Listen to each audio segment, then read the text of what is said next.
What up, guys? Brent here. Go Phillies.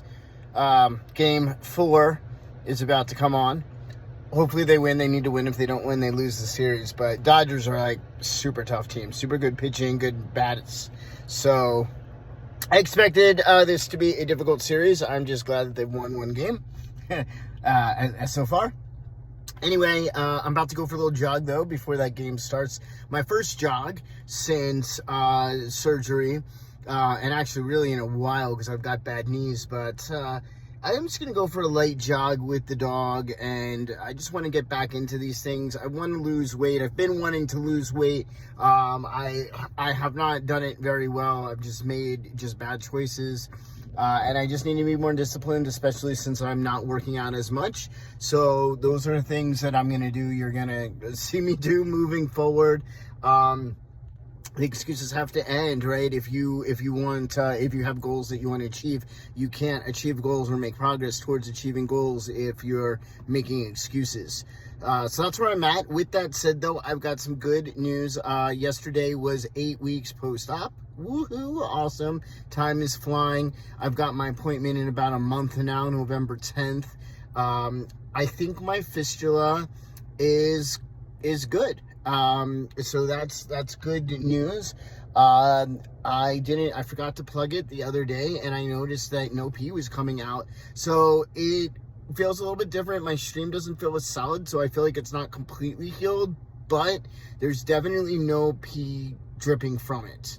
That's for sure. I've peed multiple times without plugging it, and there's nothing getting in my underwear or anything, so that's awesome.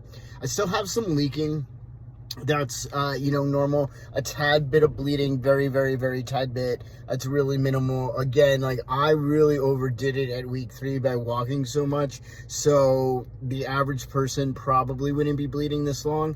With that said, this is different for everybody, okay? So there's no exact results. That's something you want to keep in mind. Other things you want to keep in mind. So it takes time. What I have right now is not what it's going to look like in its fullest form. I am going to have to get revisions.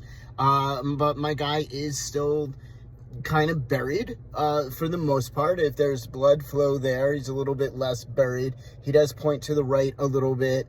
I feel like I do have like more flexibility than I did pre-op, in terms of moving my junk around. So that's cool. My sac, my scrotum still has to fall into place as well. So there's still, I think, maybe some swelling. It's hard to tell if there's swelling or or if it's just excess tissue on top. But again, I can get these revisions. But I bring that up to say, a person has to make a choice. If you want lower surgery, you have to make that choice. Do you want phalloplasty? Do you want metoidioplasty? Do you want urethral lengthening, scrotoplasty, implants, right? All of these options that you have. And for me, as I've discussed in videos before, that choice came down to, I thought I wanted, with my career and just my life, I wanted something that wasn't going to be a lot of surgeries. I enjoyed mostly, right? I enjoyed what I had grown. So I thought that I would be okay with it being released and not having a vagina. And like I've talked about before, that is absolutely correct. Like, I feel just knowing, like mentally just knowing I do not have a vagina, that is not there. I have, a micro penis. I'm peeing out of it. I can use it for other intimate things with myself and so forth. And that was enough for me. Does it look like a penis? No. If you looked at me in first glance, you might think it's a vagina. I don't know. It looks the way it looks. It looks buried. My nutsack hasn't dropped. Do I think it looks like a vagina? Not necessarily, but again, it's a mental game. And I bring this up because I want you to be prepared. I'm trying. That's the whole point of me making these videos, is to get all this information out there to let people know what to expect. But again, I'm only 8 weeks post-op. It's going to take more time for things to drop. This is individualized. Everybody is different, so you can't say, 8 weeks, 12 weeks, whatever. It's just going to be different for everybody. But it's going to take time, so you have to have patience, and you want to have patience if you get phalloplasty too. You want to give your body time to heal. You don't want to do too much. I stayed by my surgeon's office, and I didn't work, and I rested for pretty much 5 weeks. 4 weeks I probably would have been fine if I hadn't had the complication at 3 weeks, but I chose an extra week because I was having these complications based on all the walking I did. And I wanted to give myself enough time. But the first 1 to 2 weeks, you're on bed rest. Bed rest, okay? If you get everything I got, which again, I got urethral lengthening, I got a vaginectomy, I got a scrotumplasty, I got release, right? They cut the ligament, they released the phallus, metoidioplasty, I got implants. So I got multiple surgeries internally, externally. You're looking at gynecologically. You're looking at, it has to do with the vagina. They're closing that up. It has to do with the bladder, the urethra. They're lengthening that. There's stitches. There's stitches when they put in the implant. So it's multiple surgeries in that area where you don't want a lot of pressure. So if you're walking, if you're standing too much, or even every time you're walking and standing, you're putting a lot of pressure on that area internally. So that's why the importance of bed rest is so important. If you get all that done for the first week to 2 weeks, and then just gradually ease into things, definitely don't do by week 3, 6,000, 9,000, 6,000 steps 3 days in a row, right? I would still stick with maybe less than 4,000, maybe less than 2,000.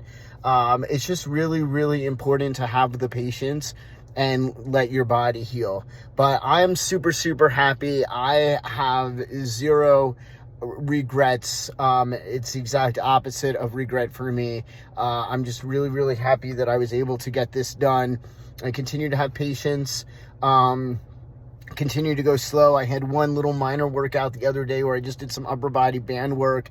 I did a tiny bit of core work. Really, when I say core work, it was mainly balance work. I wasn't doing any abdominal work. I'm still not trying to strain or anything. I do think at this point, most of my stitches seem to be dissolved. I still have some on the underside of my penis.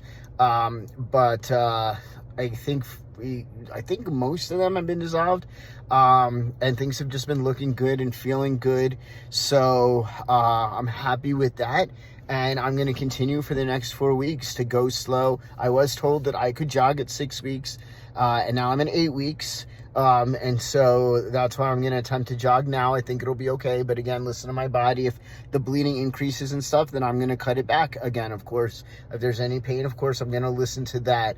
But that's where I'm at. So I just wanted to let you guys know this is a game of patience. Be patient. You have to decide what's most important to you. What do you really want? For me, having the correct anatomy, not having the incorrect anatomy was the most important. I'm okay with that. I accepted that I was trans a long time ago. My body is not ever going to be cis, and it wasn't about that for me, but it is about embracing this experience and being comfortable in my body and having the right body to navigate this world in and pass in society, which I do. I can live my life as the man that I am, and I'm seen that way and interacted with that way. And my experiences for the past 14, 15 years have been as a man. So the more I experience in this way, the less I even remember of previous life, so to speak. So it's possible to live your life. It's possible to be comfortable in who you are. And times are tough right now, for sure. And I'm in a state that's not super friendly. But I just kind of go day by day, find community where there's community. And live my life and focus on that. But I'm so happy and I'm so complete, and I'm just looking forward for the rest of my life. So I'm gonna go jog so I can watch these games. Lots of games today. Flyers play too. I won't be watching that, but I will be watching Phillies and then the Eagles.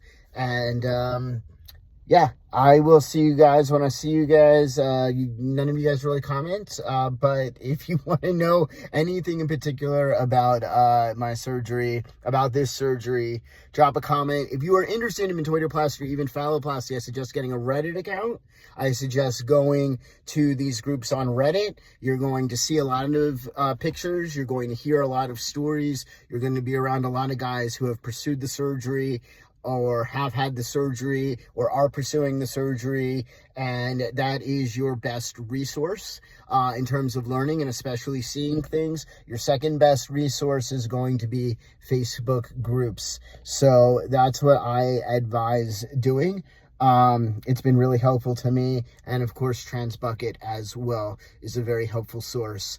All right, I'll see you guys when I see you guys. Go Phillies, go Eagles, adios.